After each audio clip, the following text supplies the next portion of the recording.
انا سمعت صوت في الاوضه، صوت بيزعق لي، صوت متضايق مني، صوت كان قاسي قوي عليا. كنت استحق، انا كنت استحق.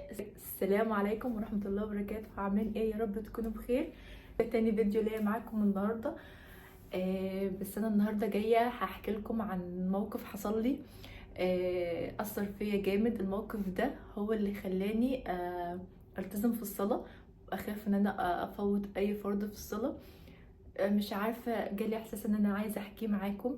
الموقف كله ان هو انا عادي زي اي ام في الدنيا، لما بتيجي تنيم بناتها بتستخسر تنام، ما بترضاش تنام، بتعوز تقضي وقت كده مع نفسها، تشغل فيلم بتحبه، مسلسل بتحبه، تقعد حتى على الموبايل، تلعب في الموبايل، تعمل اي حاجة بعيدة عن دوشة الولاد ودوشة الطلبات ودوشة طول اليوم، تفصل كده فيه. فده اللي حصل فعلا معايا. بعد ما نيمت بناتي رحت عملت له كوبايه شاي، شويه كليب، ورحت قعدت قدام التلفزيون.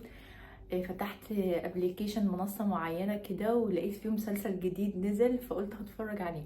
وبصراحه المسلسل عجبني جدا، المسلسل كان حلو، وكانت كل حلقه بتخلص بتشدني على الحلقه اللي بعدها.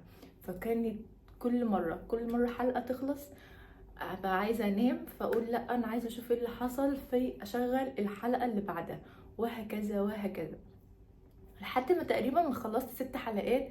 بس ساعتها كان كبس عليا النوم بطريقه فظيعه، مش قادره، مش عارفه افتح عيني، بس برضو بقاوم وبفتح عيني وبصحصح نفسي بالعافيه، وبقعد اعدل نفسي واظبط نفسي في القعده بحيث ان انا افوق عشان اعرف ايه اللي حصل في الحلقه اللي بعدها.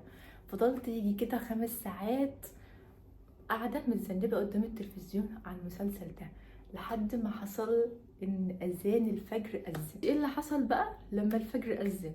القعدة اللي انا كنت قاعداها كده معدولة عشان ابقى مصحصحة وابقى عارفة ايه اللي بيحصل في المسلسل، بقيت بسحب نفسي كده علشان ايه، في وضع النوم، وباخد البطانية وبتاوب ومناش قادرة اقوم. ويعني خلاص اللي انا كنت مفتحاها كده، وتقريبا كنت هوصل لدرجة ان انا احط لزقة عشان تفضل مفتوحة، بقت بتغمض ومش عارفة اقاوم النوم خالص. يعني لا، مناش قادرة، انا تعبانة، انا مش قادرة اقوم، انا لسه هقوم اتوضى. بدي لنفسي الحجج والمبررات دي.